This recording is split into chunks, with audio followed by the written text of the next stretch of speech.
1470. No templo da deusa Mut, em Tebas, centenas de foliões estão reunidos para um dos festivais mais esperados do ano. Mas essa não será uma agradável refeição familiar. Nesse dia, os egípcios de todas as classes vão se reunir para o que seria o Woodstock da antiguidade, com muito sexo, droga e rock and roll. Os egípcios tinham um festival que eles chamavam de Festival da Bebedeira. E nesse festival havia todo um processo para se embriagar e para se aproximar de Deus. O festival começava passando as canecas de cerveja. E isso durava horas. A ideia era beber direto sem parar, até a maioria das pessoas começarem a desmaiar. De uma leve zonzeira até um blackout, esse amontoado de beberrões antigos perdiam a noção do perigo. Nós sabemos com certeza que o festival incluía sexo. Havia quase um orgulho em beber e na atividade sexual decorrente da bebedeira. O que levava os egípcios, normalmente devotos e pacatos, a deixar de lado suas inibições sem qualquer pudor. Ao que parece, o festival tinha intenções divinas. Bebiam cerveja, perdiam os sentidos e entravam num estado alterado do ser, onde conversavam com os deuses. Eles chegavam quase ao limite do caos, na esperança que o bom resultado daquilo compensasse o fato de eles estarem fazendo coisas que não faziam em outra época de suas vidas. A egiptóloga Betsy Bryan e sua equipe de arqueólogos escavam o templo de Mut, localizado na Luxor de hoje. A descoberta recente de várias colunas inscritas, nunca vistas na televisão, revela novas pistas sobre o festival anual da bebedeira e a motivação por trás dele. Esta é a primeira coluna que encontramos que cita o Festival da Bebedeira. A metade de cima começa com o nome da rainha. Depois diz que ela fez como um monumento para sua mãe Mut. Aqui diz, fazendo um pórtico para ela. Eu não encontrei esse hieróglifo em nenhum outro lugar. Um pórtico de bebedeira. A palavra para bebedeira em egípcio é tek. Ela é escrita com um T, a palavra et e depois é terminada com um jarro de cerveja. Esses hieróglifos, há muito perdidos, revelam que nesse local, há mais de 3.000 anos, o chamado Pórtico da Bebedeira foi construído como palco central do festival. Era desse ponto central que a rainha presidia a libertinagem. No apogeu do festival, esta rainha foi a mulher mais poderosa da história do Egito, Hatshepsut. Ela não era um simples governante. Ela levou o Egito a uma das eras mais bem-sucedidas e reacendeu a antiga tradição do Festival da Bebedeira, que havia desaparecido durante o reinado de outros faraós. Está claro que Hatshepsut achava o festival muito importante. Era tão importante que ela quis retomá-lo em grande estilo.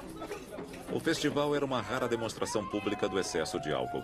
Festas do barril patrocinadas pelo Estado eram poucas e raras no Egito Antigo, mas cerveja e vinho eram produtos bem aceitos no dia a dia.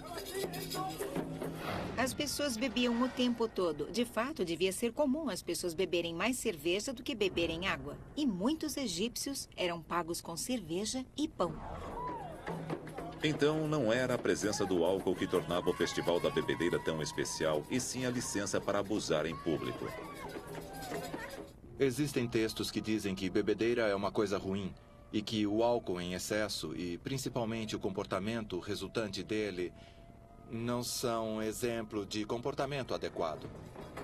Mas antes desses foliões caírem nesse torpor inebriante, eles buscavam satisfazer suas necessidades mais lascivas. Em dado ponto, as pessoas deviam ficar sonolentas. E não sonolentas a ponto de dormir, mas para deitar em pares. As regras sociais normais viravam de ponta cabeça durante os festivais. E o que conhecemos como Mardi Gras, a época do carnaval, traz atividades diferentes. Então, durante o Festival da Bebedeira, o que acontece é uma orgia indescritível. A ideia de escapadas sexuais extravagantes acontecendo nessas festas antigas é mais que especulação. É dito de modo explícito que faz parte do ritual beber e depois transar. Existe uma frase que aparece em todos os textos: viajar através dos pântanos. Com certeza é um eufemismo para o sexo.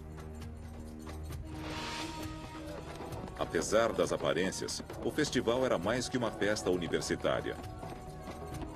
Era uma cerimônia religiosa importante que buscava aplacar a fúria de uma deusa chamada Mut. Esta é a entrada do templo de Mut. E tem um hino nessa parede que saudava todas as pessoas na chegada. Ele fala de todo tipo de pavor da deusa Mut. Todas as linhas começam do mesmo modo. O medo de Mut está em todo lugar. E depois vira uma ladainha. Você repete, repete sem parar. E depois vem o desejo de transformá-la em outra coisa além de uma deusa temida. De acordo com o mito egípcio, o deus do sol Ra mandou sua filha Mut para destruir a humanidade. Mas no último minuto ele mudou de ideia. Então ele teve que pensar num plano para evitar que a filha matasse o povo do Egito. Ele ordena o preparo de milhares de jarros de cerveja. A cerveja é misturada com grãos vermelhos para parecer sangue humano. Quando a deusa começa a matar a humanidade, ela começa a beber o que pensa ser sangue humano.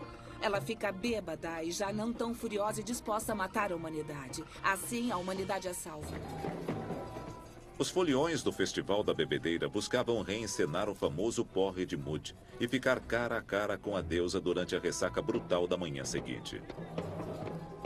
Os tambores dos músicos mantinham as pessoas acordadas.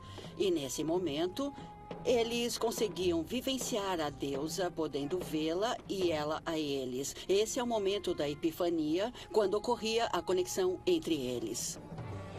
Com Mut apaziguada e a humanidade salva, os foliões egípcios de olhos vidrados estavam livres para cuidar da dor de cabeça e voltar à rotina. Pelo menos até o próximo ano, quando a deusa de porcelana voltava a chamar.